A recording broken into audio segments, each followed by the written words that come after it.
ಉದ್ದೇಶ ಅಂದರೆ ನಮ್ಮ ಬೆಂಗಳೂರಿನ ಶಾಸಕರು ಜನಪ್ರಿಯ ಶಾಸಕರು ಪ್ರತಿ ಹಳ್ಳಿಗೂ ಪ್ರತಿ ಮಕ್ಕಳಿಗೂ ಚಿಕ್ಕ ಮಕ್ಕಳಿಗೂ ಎಚ್ ಕೆ ಸುರೇಶ್ ಅಂದರೆ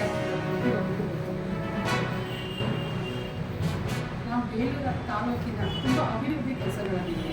ಅದೇ ಉದಾಹರಣೆ ಅಂದರೆ ನಮ್ಮ ರೋಡು ಸ್ವಾತಂತ್ರ್ಯ ಬಂದು 60 ವರ್ಷ ಆದರೂ ರೋಡಿಗೆ ಯಾವ ಪಕ್ಷ ಬಂದರೂ ಕೆಲಸ ಮಾಡಿಲ್ಲ. ಅದೇ ಕೆಲಸ ಮಾಡಿಲ್ಲ. ಪ್ರತಿಯೊಂದು ಪ್ರತಿ ಕೆಲಸ ಆಗಿದೆ. ಅವರು ಹೋಗಿ ಸರ್ಕಾರ ಇಲ್ಲಿದ್ದರೂ ದುಡ್ಡು ತಂದು ಕೆಲಸ ಮಾಡಿದೆ. ಅದಕ್ಕೆ ಇವರು ಶಿವರಾಮಣ್ಣವರಿಗೆ ಸುರೇಶಣ್ಣನ ಕಂಡ್ರೆ ಕೆಲಸ ಅಭಿವೃದ್ಧಿ ಕೆಲಸ ನೋಡ್ಬಿಟ್ಟು ಅವ್ರಿಗೆ ಕೊಂಡು